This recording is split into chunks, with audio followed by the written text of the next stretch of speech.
l'organisation administrative de la France. Ça peut paraître un vrai casse-tête, hein. Mais en fait, si on y pense, c'est un peu comme un puzzle. Et une fois qu'on assemble les pièces, eh bien l'image d'ensemble devient tout de suite beaucoup plus claire. Alors, c'est parti, on s'y met. Et voilà, c'est exactement ça. L'idée de base, c'est que la France, avec toutes ses strates administratives, ses différents niveaux de pouvoir, c'est vraiment un puzzle. Chaque pièce a sa forme, sa taille, son rôle bien précis. La grande question évidemment, c'est comment est-ce que toutes ces pièces s'emboîtent les unes dans les autres. C'est justement ce qu'on va décrypter. Ok, pour construire notre puzzle, il faut bien commencer par la base, par les fondations. Alors avant même de parler de qui fait quoi, des élus, des différentes missions, on va jeter un œil au plan si on veut. Comment tout ça est structuré d'un point de vue juridique? Alors le terme qu'il faut absolument avoir en tête, c'est celui de collectivité territoriale. Qu'est-ce que c'est au fond? Eh bien c'est une autorité publique qui est bien distincte de l'État central. Elle a ses propres élus, son propre budget. Et attention, ce n'est pas juste un concept en l'air. Non, non, c'est un principe gravé dans le marbre de la Constitution de 1958. C'est ça qui garantit leur autonomie. Allez, on zoome maintenant sur la plus petite pièce du puzzle, la plus familière aussi, la commune. Parce que quand on habite dans un tout petit village ou une métropole immense, c'est vraiment le premier contact qu'on a avec l'organisation du pays. Et le symbole de la commune, évidemment, c'est la mairie. C'est vraiment son cœur battant. Il faut savoir que c'est la plus vieille structure administrative qu'on a en France. Ça nous vient tout droit de la Révolution de 1789. Un héritage historique donc. Bon, attention, petit bombardement de chiffres, mais c'est pour bien se rendre compte de ce dont on parle. Tenez-vous bien. Au 1er janvier 2023, on comptait, en France, près de 35 000 communes. C'est juste colossal. Et en moyenne, une commune en métropole, eh bien c'est plutôt petit. On parle de moins de 15 km². Pour qu'on se fasse une idée, c'est grosso modo la taille d'un arrondissement parisien. Et côté population, alors là, en moyenne, à peine 1800 habitants. Donc si on résume, on a un pays avec des dizaines de milliers d'entités qui sont, pour la plupart, vraiment toutes petites, des communautés à taille humaine. Mais il y a un mais. Comme souvent avec les moyennes, ça cache des réalités très différentes. Ce chiffre-là, il est incroyable. Il montre à quel point la France est en fait polarisée. Une énorme partie de la population s'entasse dans un nombre très restreint de communes. Et quand on met ça sur une carte, eh bien voilà le résultat. C'est saisissant. On voit parfaitement apparaître ce qu'on appelle la diagonale du vide. Toutes ces zones en vert, immenses, très peu peuplées, qui tranchent radicalement avec les taches rouges, bien vives, qui sont les grandes villes où la population se concentre. Ok, mais concrètement, à quoi ça sert une commune? Quel est son rôle? Eh bien, c'est tout ce qui nous touche au quotidien. La gestion de l'urbanisme, les permis de construire. C'est aussi les écoles maternelles et primaires, l'aide sociale pour les plus démunis ou encore la vie culturelle et sportive locale. Bref, du très, très concret.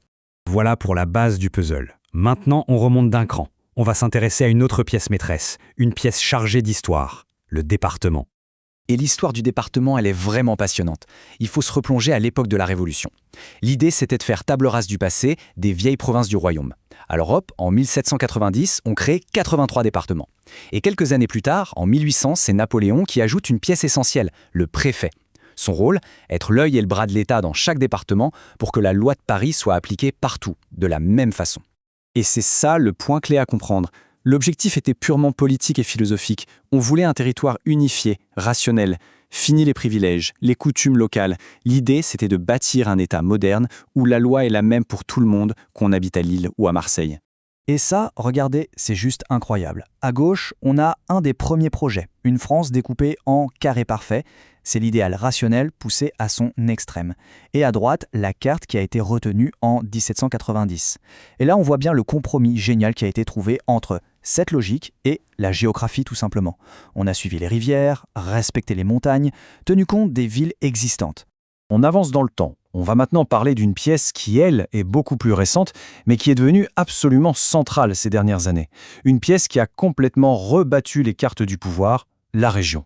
Il faut bien comprendre qu'historiquement, en France, tout se décidait à Paris. C'était l'hypercentralisation. Mais à partir des années 80, les choses ont commencé à changer. L'État a commencé à déléguer, à donner du pouvoir aux échelons locaux. C'est le grand mouvement qu'on a appelé la décentralisation. Et les grandes gagnantes de cette histoire, ce sont clairement les régions et les grandes métropoles. Aujourd'hui, ce sont elles qui gèrent les lycées, les transports régionaux, les fameux TR, et qui sont vraiment aux manettes du développement économique.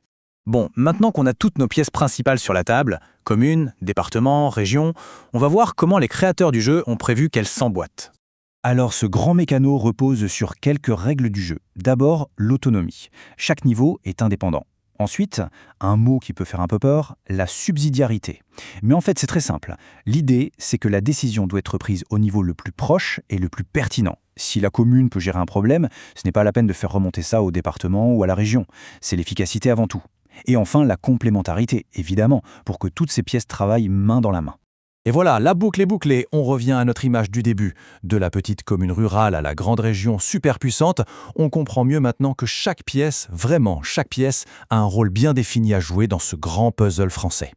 Et tout ça, ça nous amène à une question qui est cruciale pour l'avenir. Face aux défis gigantesques qui nous attendent, je pense à la transition écologique, aux inégalités qui se creusent, quelle sera la pièce la plus importante du puzzle ? Est-ce que ce sera la région, avec sa puissance économique, ou est-ce que ce sera au contraire la commune, l'échelon de la proximité par excellence ? Difficile à dire, le puzzle continue d'évoluer.